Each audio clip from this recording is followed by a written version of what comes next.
에베소서 4장 12절부터 16절까지 함께 읽겠습니다. 성도들을 잘 준비시켜서 섬기는 일을 하게 하시고 그리스도의 몸을 세우도록 하려고 하신 것입니다. 그래야 마침내는 우리 모두가 하나님의 아들을 믿는 일과 알아가는 일에서 하나가 되어야 합니다. 완전한 사람이 되어야 합니다. 완전히 자라서 그리스도의 가득하심에까지 다다라야 합니다. 우리는 더 이상 철부지 아이여서는 안 됩니다. 온갖 가르침의 파도와 바람에 휩쓸리거나 이리저리 떠밀려 다니면서는 안 됩니다. 사람들의 술수나 속여 헤매게 하려는 계획에 따른 나쁜 꾀에 빠져서는 안 됩니다. 우리는 사랑 안에서 진리를 말하면서 모든 면에서 그분한테까지 자라가야 합니다. 그분은 머리 곧 그리스도이십니다. 그분에게서 온몸이 함께 어우러지고 함께 연결되어 있습니다. 받쳐주는 관절 하나하나를 통해서요. 관절마다 각 부분에서 알맞게 역할을 함에 따라 몸이 자라나게 됩니다. 그리하여 사랑 안에서 몸이 세워지게 됩니다. 아멘. 에베소서의 가장 큰 주제는 교회론입니다. 교회론. 교회가 어떤 곳인가, 교회는 무엇을 위해서 존재하는가, 그리고 그 교회를 이루고 있는 각 지체들, 성도들의 역할, 그리고 우리가 여기 함께 모여있는 목적은 무엇인가 등등에 관한 내용입니다. 왜 하나님께서는 우리를 구원하셨으면 각자 삶의 자리에서 잘 살게 하시지, 왜 우리를 교회라고 하는 곳으로 불러 모아주셨는지, 그 내용이 바로 12절입니다. 12절 말씀을 보시면 성도들을 잘 준비시켜서 섬기는 일을 하게 하시고 그리스도의 몸을 세우도록 하려고 하신 것입니다. 그러면 우리를 교회로 불러주신 목적은 그리스도의 몸을 세우도록 하기 위해서입니다. 그리스도의 몸은 교회입니다. 여기서 교회는 눈에 보이는 건물을 이야기하는 것이 아니라 성도들의 연합, 성도들의 모임을 교회라고 합니다. 그러니까 우리의 모임, 즉 공동체가 든든히 서가도록 하기 위해서는 두 가지가 필요한데요. 그 앞에 뭐라고 되어 있죠? 첫 번째는 잘 준비시켜서, 두 번째가 섬기는 일을 하게 하시고, 이렇게 되어 있습니다. 그러니까 첫 번째는 준비이고 두 번째는 섬김입니다. 그런데 그 무게중심을 어디에 두느냐에 따라서 그 교회의 성격이 많이 달라지는 것 같아요. 지금까지 우리는 대부분 교회 그러면 어떤 섬김이나 봉사의 일을 하는 곳이라고 생각을 했습니다. 그래서 우리가 모였으면 하나님의 이름으로 지역사회를 위해서, 또 세계 선교를 위해서, 또 전도를 위해서 또 많은 일들을 해야 된다. 그 섬김이나 봉사에 많은 방점을 찍었습니다. 그런데 에베소서의 전체를 보면 우리가 구체적으로 무슨 일을 해야 되는지에 관한 목록은 전혀 나와 있지 않습니다. 그러니까 일이 중요한 게 아니고 먼저 우리에게 필요한 건 뭐냐 그러면 성도들을 잘 준비시켜서입니다. 성도들을 잘 준비시켜서. 그리고 성도들을 잘 준비시키는 방법이 섬기는 일을 하는 겁니다. 그리고 성도들을 잘 준비시키는 것이 무엇과 연결되냐 그러면 그리스도의 몸을 세우는 것과 연결이 됩니다. 그러니까 그리스도의 몸은 교회인데 그 교회는 성도들의 연합이라고 그랬잖아요. 그러니까 한 사람 한 사람이 잘 준비가 되면 그 공동체의 수준이 올라가는 거죠. 이해가 되시죠?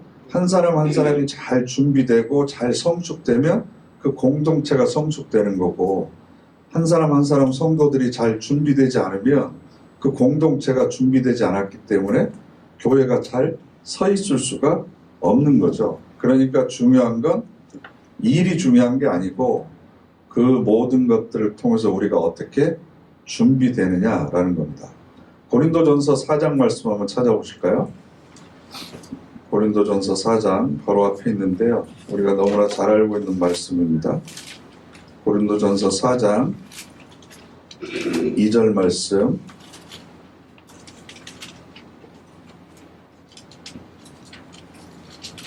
고린도전서 4장 2절 말씀 함께 읽겠습니다. 이런 경우에 결국 맡아보는 관리인들한테 요구되는 것은 믿을 만한 사람으로 드러나는 일입니다. 아멘. 우리 개역 성경에는 어떻게 번역을 해놨냐 그러면 그런즉 맡은 자들에게 구할 것은 충성이니라 이렇게 번역을 해놨어요. 여기서 맡은 자는 보통 직분이라고 우리가 얘기를 하죠. 아니면 교회 내에서 직책, 뭐 교사든 찬양대원이든 아니면 신도의 회장이든 임원이든 직책이에요. 그러면 야, 맡은 자들은 충성해야 된다니까 열심히 일을 해야 되는구나 라고 그래서 봉사나 섬김을 지금까지 한국 교회가 많이 강조해 왔습니다. 그러다 보니까 고린도전서 4장 2절 말씀은 굉장히 강조됐지만 4장 1절은 무슨 내용이 있는지 잘 몰라요. 4장 1절 읽어볼까요? 이와 같이 우리를 사람들이 그리스도의 시중꾼이요 하나님의 비밀을 맡아보는 관리인으로 여겨야 합니다. 아멘. 우리는 누구의 일꾼이다? 그리스도의 일꾼이다. 그리스도의 일꾼. 사람이 세운 것이 아니고 그리스도께서 우리를 세우셨다. 모든 직분은 사람들이 투표해서 세우는 것이 아니고 당회가 임명하는 것이 아니고 그리스도께서 세우시는 것이다. 그리스도를 위해서 우리가 봉사하는 거다. 그리고 그런 사람들은 어떤 사람들이에요? 하나님의 비밀을 맡아보는 관리인이다. 하나님의 비밀은 뭘까요? 하나님의 비밀. 제가 여러 번 말씀드린 것 같은데 골로새서 1장을 보면 만세와 만대로부터 감추어져 있던 하나님의 비밀이 이방인들에게 뿐만 아니라 너희들에게도 나타났다. 하나님의 비밀은 이것이니 곧 너희 안에 계신 그리스도니라. 하나님의 비밀이 바로 우리 안에 계신 그리스도예요. 그러면 하나님의 비밀, 우리 안에 계신 그리스도, 이것이 무슨 뜻이냐 그러면 내가 하는 것이 아니라 내 안에 계신 그리스도께서 나를 통해서 모든 걸 하시는 거죠.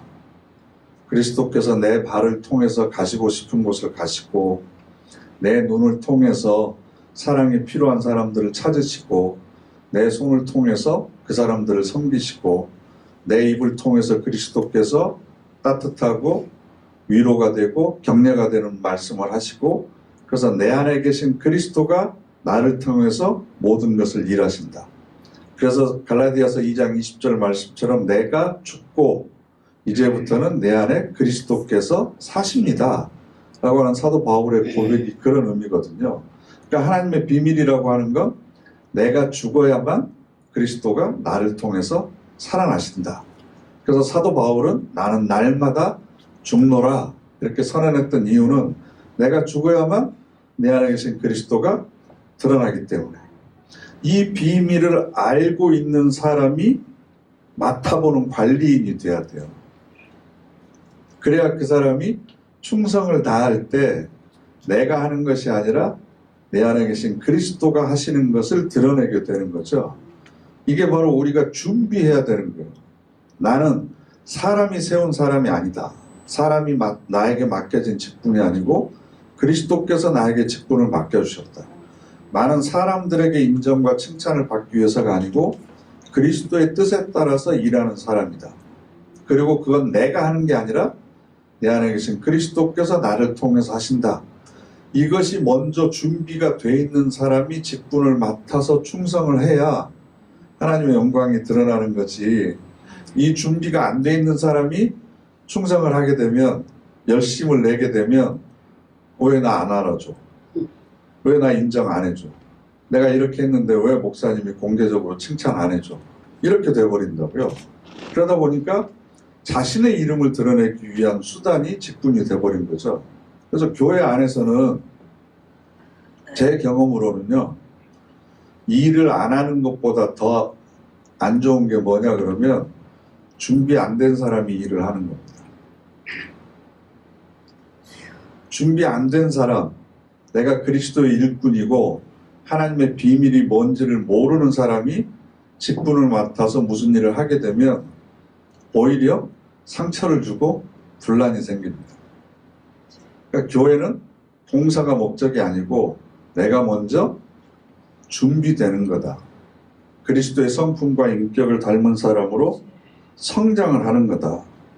그래서 선교하고 봉사하고 어디에 뭐 교회 몇 개 세우고 그게 1차적인 목표가 아니고 그 과정을 우리가 어떻게 아름답게 할 것인가, 어떻게 지혜롭게 할 것인가, 그 일을 통해서 참여하는 모든 성도들이 한 사람 한 사람 어떻게 신앙이 성숙할 수 있을까. 하나님께서 왜 우리 모두를 이 일에 동원하셔서 협력해서 선을 이루어 가시는 방법이 무엇인가, 이걸 우리가 직접 경험하는 겁니다. 그렇기 때문에 우리가 관점을 바꿔야 되는 중요한 것인데 그게 뭐냐 그러면요, 일을 하다 보면 논쟁이나 말다툼 같은 게 생기잖아요. 그죠? 어떤 사람은 아직 그 일을 하기에는 좀 이른 것 같습니다. 아닙니다. 지금이 딱 좋습니다. 아닙니다. 이미 늦었습니다. 그리고 일을 하려고 그러면 막 급한 사람도 있고, 세워라 내워라 천천히 하는 사람도 있고, 다 나름대로 생각들이 다르고 방식들이 다르고 기질들이 다르잖아요. 그러다 보면 차이가 있을 수 있고 갈등이 있을 수 있어요. 그러면 어떻게 우리는 보통 하냐 그러면, 아니 하나님의 일을 하자고 그러는데 왜 그러냐고 막 이렇게 일을 몰아붙여요. 그러면 일은 빨리 될 수 있습니다. 그러나 그 과정에서 마음이 다치고 하나 되는 것이 흐트러지면 그렇게 하느니 차라리 일을 하지 않는 것이 훨씬 더 낫습니다. 그래서 저는 어쩌다가 이제 우리 교인들에게 집사님, 권사님 이것 좀 해주시는 게 어떻겠어요? 이 직분을 맡아서 좀 봉사하는 게 어떠시겠어요? 그런 부탁을 자주는 하지 않지만 한번 부탁을 할 때도 굉장히 고민하고 기도하고 그렇게 부탁하거든요. 그러면 일단 제일 많이 나오는 반응이 뭘까요? 못해요. 네.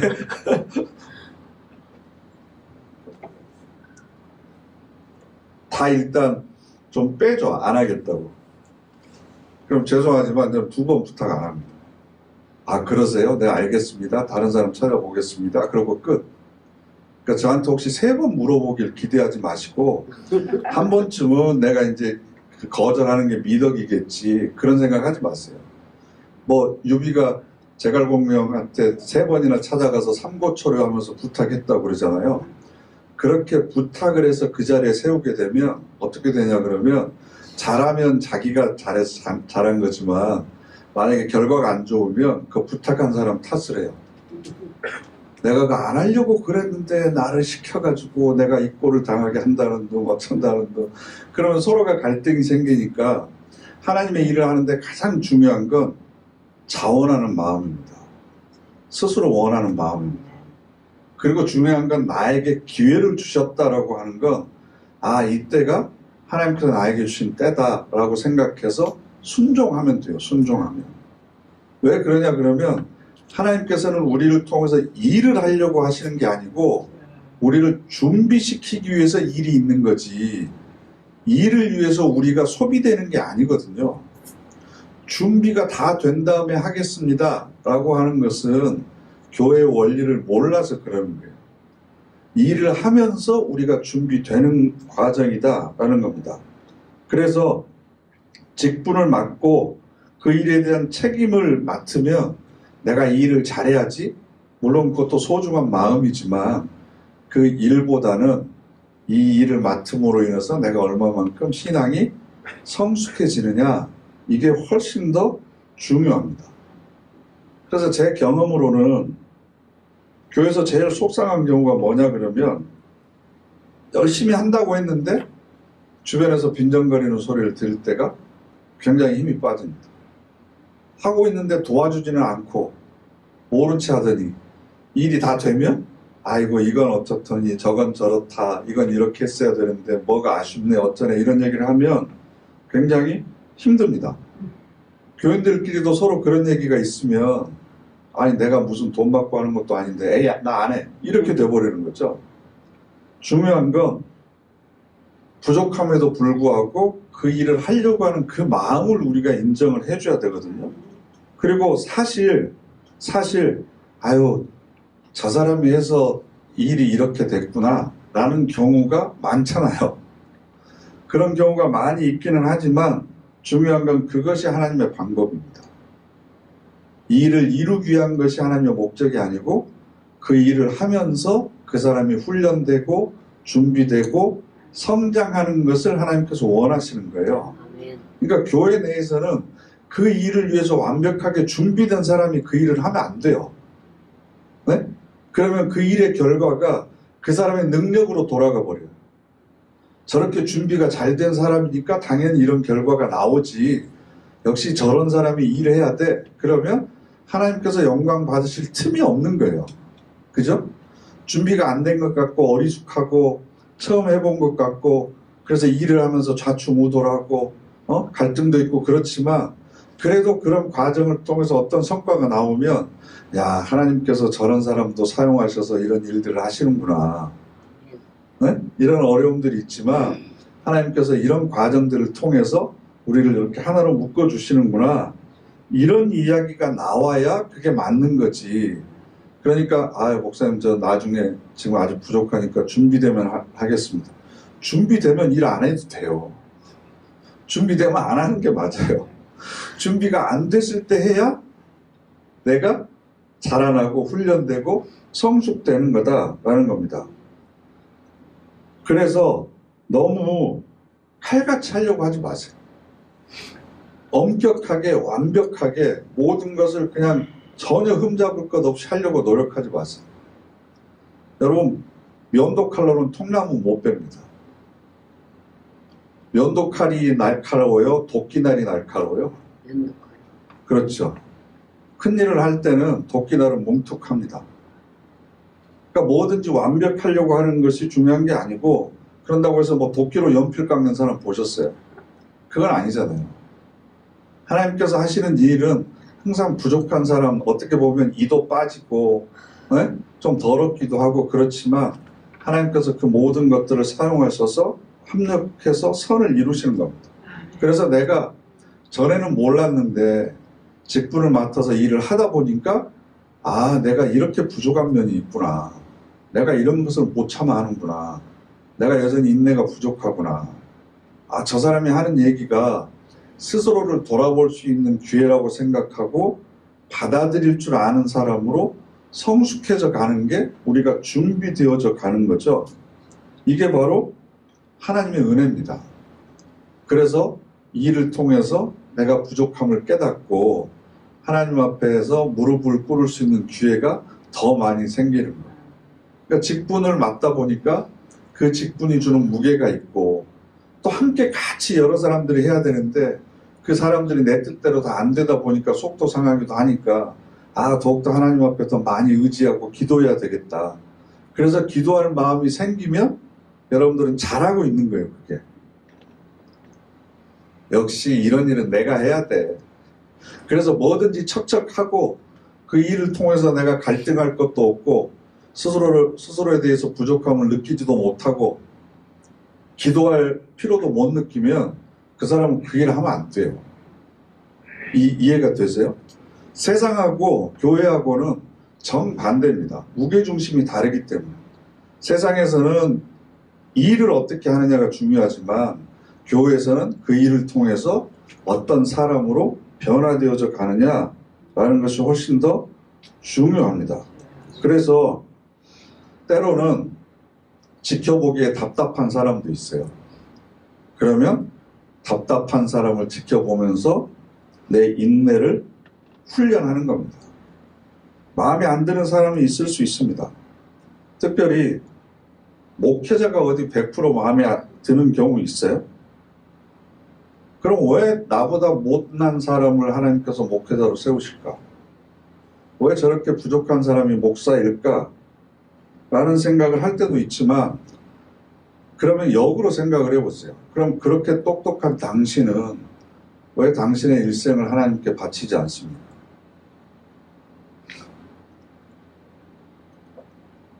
부끄러운 얘기인데 대학 서열로 보면요, 신학대학이 그렇게 높은 점수를 맞아야 갈 수 있는 대학이 아닙니다.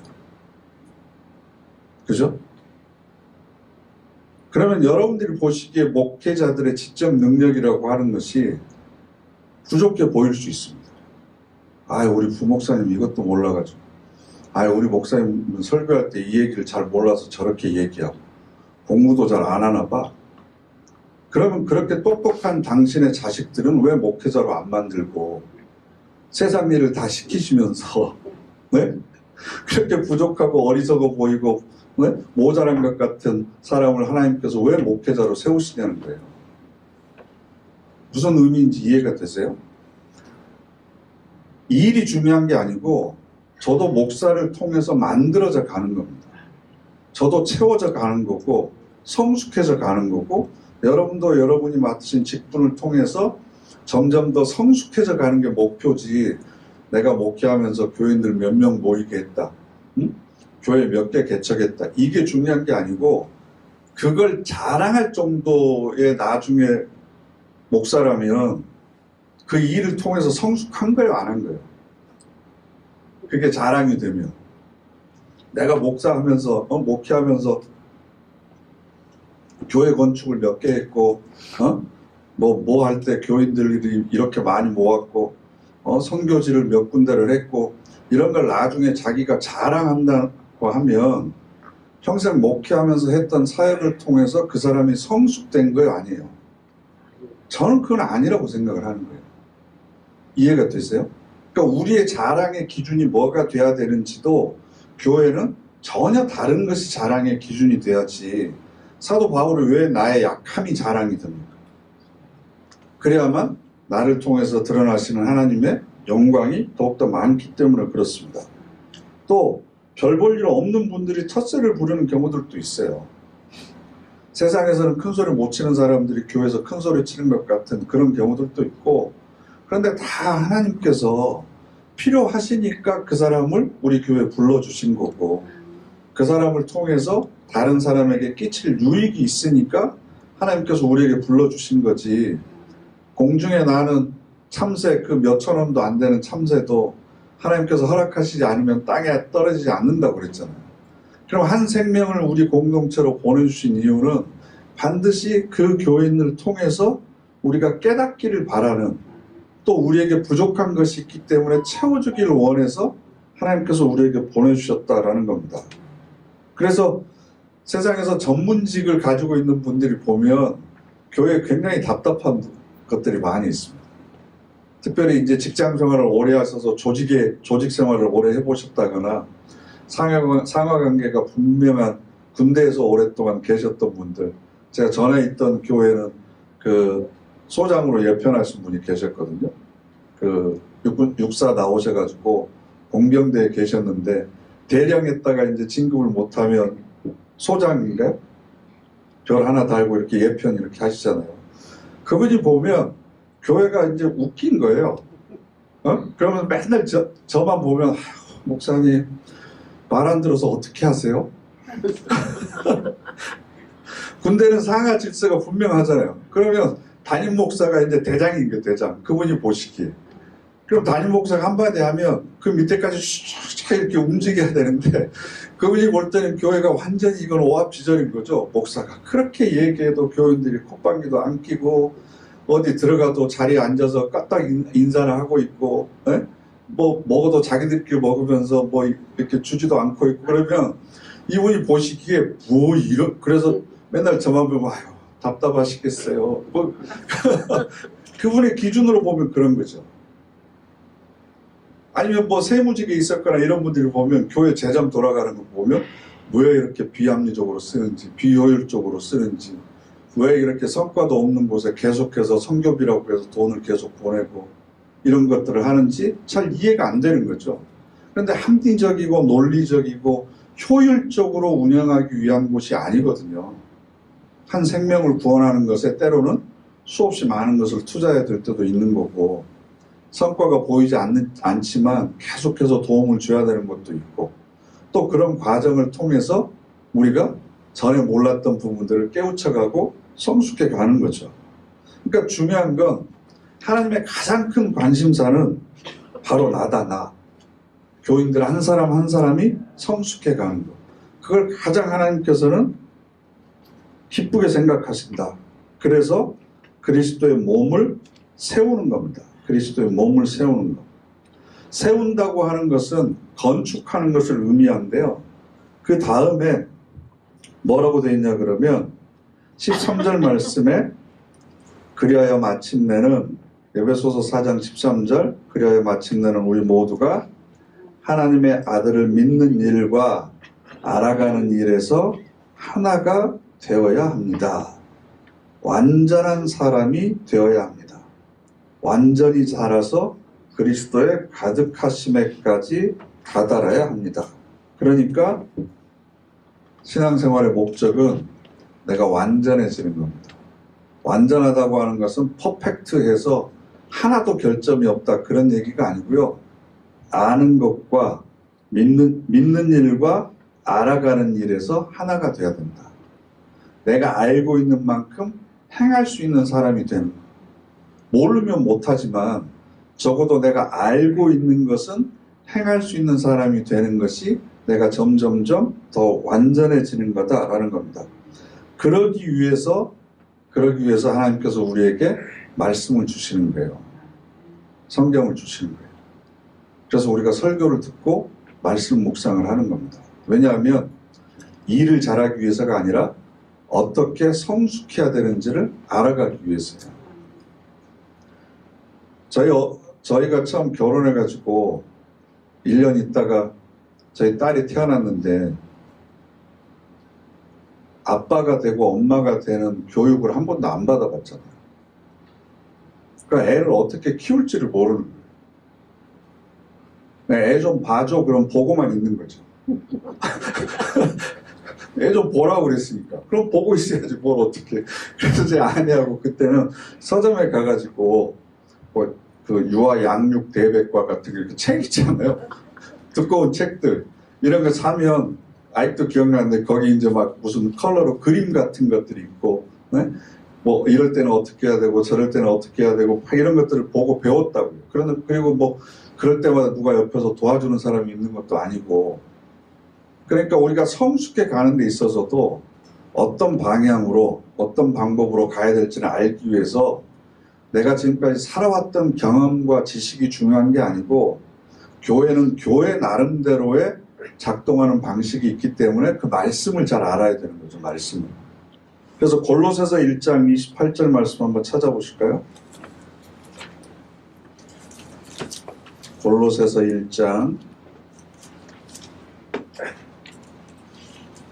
28절 말씀 함께 읽겠습니다. 그 그리스도를 바로 우리가 널리 알리고 있는 것입니다. 온갖 지혜로 모든 사람을 타이르고 모든 사람을 가르치면서요. 그것은 모든 사람을 그리스도 안에서 완전한 사람으로 세워놓기 위해서입니다. 아멘. 왜 모든 사람을 지혜로 타이르고 모든 사람을 가르치느냐? 그러면 그리스도 안에서 완전한 사람으로 세워놓기 위해서. 그리스도 안에서 우리가 완전한 사람으로 성숙하기 위해서는 말씀을 통해서 계속 우리가 배워야 된다라는 거고요. 디모데후서 3장, 디모데후서 뒤로 좀 더 넘겨보시면 디모데후서 3장 16절과 17절 말씀,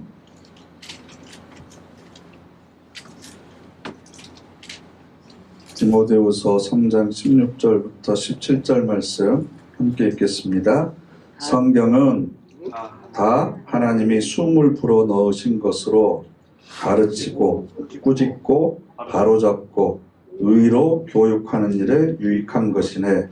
그리하여 하나님의 사람이 온갖 선한 일을 하는데 제대로 채비를 갖추어 자격 있는 사람이 되도록 한다네. 아멘. 그러니까 에베소서 4장 12절에 있는 말씀처럼 우리가 준비되기 위해서, 여기 디모데후서 3장 17절은 채비를 갖추기 위해서 뭘 해야 돼요? 말씀으로 가르침을 받아야 된다. 말씀으로 가르침을 받아야 된다. 그래서 교회에 우리가 신앙생활을 하면서 제일 먼저 변화되어야 하는 것들이 바로 가치관이 바뀌는 겁니다. 가치관이 바뀐다고 하는 건 결정하고 판단하는 기준이 달라진다는 겁니다. 결정하고 판단하는 기준이 달라지는 것. 그래서 교회에서는 무슨 일을 하나 하면 별별 소리를 다 들을 수 있습니다. 그러면 세상적인 가치관에서는 별별 소리를 다 들으면서 일해요, 안 해요? 안 하죠. 때려치죠. 그런데 교회에서는 별별 소리를 듣는 게, 하나님께서 나를 온전하게 채비를 갖추도록 하시는구나. 내가 부족한 것을 채우기 위해서 다른 사람의 입을 통해서 나에게 지금 말씀해 주시는구나 라고 하고 가치관이 바뀌어져야 돼요. 어떤 사람은 급하게 하고, 어떤 사람은 하지 말자고 그러고, 어떤 사람은 지금에도 늦다고 그러고, 이런 얘기들이 왈가왈부하면 중요한 일이기 때문에 더 심사숙고하라는 뜻이구나. 모든 사람의 마음이 모아지는 것이 가장 중요한 거구나. 그래서 결정이 될 때까지, 모든 사람의 마음이 모아질 때까지 기다리라는 얘기구나. 그래서 기다리는 거죠. 세상적으로 생각하면 일을 빨리 하는 게 효율적이니까 반대하든 어떻든 다수결로 해가지고 얼른 해버리면 되잖아요. 결의해서 얼른 진행하면 되지만 교회에서는 그렇지 않다는 거죠. 그래서 모든 사람들이 함께 그 자리에 가야 되기 때문에 무슨 일에서는 내가 선생의 역할을 할 수 있지만 다른 일에서는 내가 학생의 역할이 될 수도 있잖아요. 이 일은 내가 다른 사람에게 먼저 해봤으니까 이건 이렇게 하는 게 괜찮아 라고 얘기할 수 있지만, 다른 일을 할 때는 내가 또 학생이 돼서 가르침을 받아야 되는 일들이 있을 수 있고, 이 모든 것들이 자존심을 상하는 게 아니고 나의 장점을 가지고 다른 사람의 단점을 보완해주고, 그 사람의 강점이 나의 약점을 채워주고, 이렇게 해서 우리가 하나가 돼서 가는구나. 그래서 그렇게 사실은 지지고 볶고 사는 것이 교회예요. 그렇게 지지고 볶고 사는 것이 교회다. 근데 그렇게 살다 보면 보이지 않게 크는 거죠. 그런 경우 있잖아요. 친하던 친구 집에 오랜만에 가보니까 유치원 다녔던 애가 고등학생이래. 그리고 또 오랜만에 만났는데 군대 갔다 왔대. 그러면 세월 빠르다. 내가 나이 먹는 건 생각하지 않고 언제 저렇게 컸대? 진짜 빠르다 그러잖아요. 그러니까 우리도 어느 날 오랜만에 만나보니까 안수집사 됐대. 오랜만에 만났던 동창이 어디서 장로 됐대. 그렇게 우리가 성장을 하는 겁니다. 하나님께서 한없는 자비와 긍휼과 사랑으로, 그리고 오래 참으심으로 우리 한 사람 한 사람을 그렇게 성장시켜 나가신다. 저는 그게 교회 안에서 우리가 함께 경험해야 될 기적이거든요. 그런데 끝까지 이 일에서 우리가 버려야 될 고집이 있는데요. 그게 뭐냐 그러면, 나는 아직도 부족해라는 생각을 죽을 때까지 하시는 분들이 있어요. 그래서 끝까지 뭐도 안 해요. 하나도 안 해요. 그러면 성장할 기회가 없는 겁니다. 나는 아직 부족하다라고 하는 생각을 하지 마시고, 부족하니까 해야 된다. 그래서 하는 것을 통해서 내 부족함이 점점점 채워져 가는 거다. 또 하나, 상대방에 대해서 저 사람은 절대 안 돼 이런 생각을 하면 안 돼요. 왜냐하면 하나님께서 그 사람을 다스리십니다. 하나님께서 그 사람을 알아서 하십니다. 그걸 내가 판단한 일은 아닙니다. 그래서 13절 말씀에 완전한 사람이 된다라고 하는 것은요, 우리가 그만큼 교회 안에서 여러 가지 많은 일들을 통해서 별별 희한한 꼴을 다 당합니다. 그러나 그런 일들을 통해서 내가 누구인지를 자세히 알게 되는 거죠. 우리가 세상에서 사람들을 만나게 되면 대등한 관계의 사람들을 웬만하면 만나기 힘듭니다. 오랫동안 옛날부터 알았던 친구 말고 세상에서 이렇게 만나보면 대등한 관계의 만남이 없어요. 특히 남자들, 한국 사람들은 고향 따지죠, 나이 따지죠, 군번 따지죠. 그래가지고 일단 서열을 먼저 정해요. 하다못해 목사님들끼리 만나도 학번이 몇 학번이냐, 심지어는 이제 좀 나온 졸업한 학교가 출신 학교가 다를 수 있잖아요. 그러면 뭐 따지냐 그러면 목사 임직을 몇 년도에 받았냐. 이래가지고 선배 후배가 나눠져요. 그러니까 모든 사회에서 거의 만나는 관계들은 우리도 모르게 가불의 관계가 정해져요. 윗사람과 아랫사람이 자연스럽게 나눠져요. 그러니까 내가 을의 위치에 있게 되면 해야 될 소리도 못할 수도 있고 자존심 상해도 참아야 되는 경우도 있고, 더군다나 이해관계가 얽혀있는 경우에는 속상해도 참아야죠. 그래야 나에게 이득이 돌아오니까.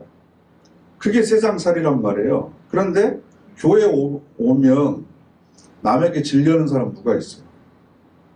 하고 싶은 소리 참는 사람이 누가 있어요?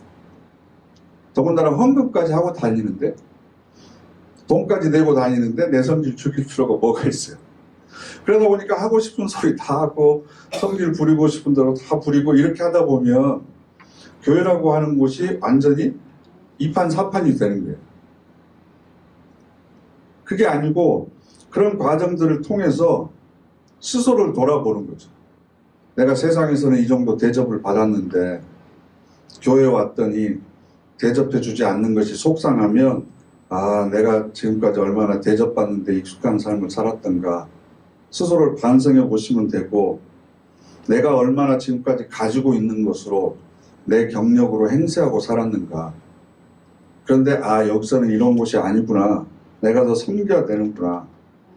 봉사하는 일에 저건 내가 해야 되는데도 불구하고 쉽게 몸이 따라가지 않으면 나는 지금까지 대접받는 일에만 좀 익숙해져 있었구나.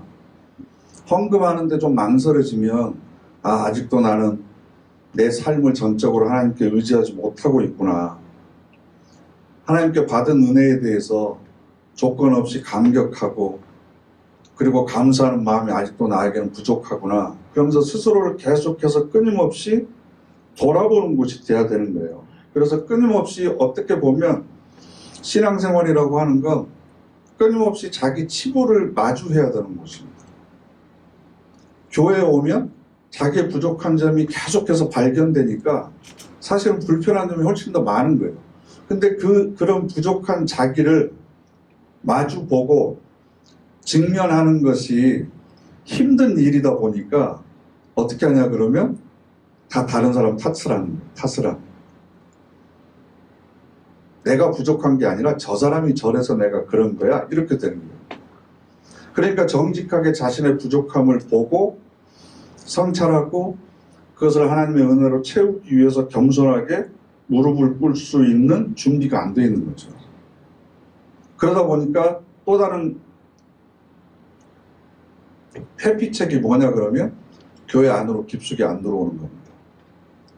예배만 드리고 쭉 빠져나가는 겁니다. 그래야 서로 부딪히면서 자기의 부족함이 드러나지 않으니까. 근데 우리나라 제일 좋은 대학이 서울대라고 그러잖아요. 서울대학 매일 가가지고 요즘같이 꽃이 많이 피었으면 가서 사진 찍고, 네? 캠퍼스 이렇게 산책하고 매일 나와요. 4년 동안. 그럼 그게 졸업장 줍니까? 들어가서 치열하게 공부하고 부딪히고 그런 과정을 통해서 성숙해 가는 거죠. 교회도 마찬가지예요. 예배 드리는 것, 그것도 소중하지만 예배를 드리는 것만으로는 신앙이 성숙되지 않습니다. 부딪혀 봐야 돼요. 그래서 지지고 볶고 해봐야 되고, 그럴 때마다 남 탓하기 전에 왜 이런 일을 내가 이렇게 받아들이고 있는지 스스로를 돌아보고 반성하고, 그러면서 하나님 앞에서 한 번이라도 더 무릎 꿇게 되면 우리가 더 성숙하는 거죠. 그러니까 사실은 교회 와서 기쁘고 감격스러운 일도 우리가 힘들 때는 필요하지만 그만큼 속상한 일도 많이 있어야 돼요. 그래야 스스로를 돌아보고 성장하게 되니까. 그러니까 하나님께서 이번 주에 교회 갔는데 너무 예배를 통해서 나에게 은혜를 많이 주시고 기쁨을 주셨다 그러면 내가 지금 위로가 필요할 때라서 하나님께서 이렇게 해주시는구나. 근데 이번 주에 갔더니 왜 이렇게 꼴보기 싫은 사람들도 많고 듣기 싫은 소리만 듣고 왔는지 그러면 내가 아직도 고쳐야 될 게 많아서 저 사람을 나의 스승으로 보내주셨구나. 그래서 나를 또 돌아보게 하시는구나. 그래서 또 감사하면서 기도하면 되는 거죠. 그래서 어떤 일이든지 교회에서 일어나는 어떤 일이든지 하나님께서 나를 더 살찌우기 위해서 나를 더 건강한 신앙인으로 성장시키기 위해서 내 부족한 면을 내가 스스로 보도록 하기 위해서 나에게 이런 일들을 허락하시는구나. 이렇게 관점이 바뀌어야지 교회 가서 대접받고 편하게 내가 원하는 것만 얻으려고 왔는데 이런 일이 생기네. 그러면 더 이상 갈 마음이 안 생기는 거죠. 그래서 모든 면에 우리 모두가 다 서툴다. 부딪히는 일이 있을 때마다 나만 아픈 게 아니라 저 사람도 같이 아프다. 이런 경우에는 예수님은 어떻게 하셨을까? 예수님이 나와 똑같은 상황이라면 예수님은 어떤 생각을 하시고 어떤 태도를 보이셨을까? 이렇게 계속해서 끊임없이 질문을 하다 보면 우리 마음속에 성령께서 감동하셔서 우리가 어떻게 합력해서 선을 이루어 가실지 보여주실 것 같습니다. 그래서 마지막에 그리스도가 가득하심 같이 우리도 가득하게 되어야 된다. 그리스도의 가득하심에, 우리 개혁성경은 그리스도의 충만하심에 이르도록 해야 된다. 그러니까 예수님께서 그 비방과 모함과 비난을 당하시고 미쳤다는 소리도 듣고 귀신의 우두머리가 씌었다는 얘기도 듣고 그러면서 잊지도 않는 죄목으로 처형장에 끌려가셨음에도 불구하고 항상 그 안에는 가득함이 있었죠. 은혜의 가득함. 그것이 있었기 때문에 그 모든 일들을 다 감당하신 것처럼 우리도 그 가득함이 있어야 된다. 그래서 하나님께서 우리를 이곳에 불러주셔서 나하고 안 맞는 사람들을 이렇게 많이 주신 건 여전히 내가 바꿔야 될 것들이 많이 있기 때문에 그렇구나. 그래서 여러분들이 우리 교회에 이렇게 다양한 분들이 많이 모였는데 모든 교인들이 다 사랑스럽게 보이면 예수님처럼 가득하게 되신 거죠. 모두인데 이쪽은 아니다 그러면 아직 덜 가득하게 된 거고 덜 충만하게 된 거고 여기까지는 괜찮은데 이쪽은 아닌 것 같은데 그러면 아직도 내가 부족하구나. 그래서 이 말씀처럼 완전한 사람으로 그리스도의 가득하심까지 다다르는 우리 모두가 되시기를 바랍니다. 아멘. 기도하겠습니다.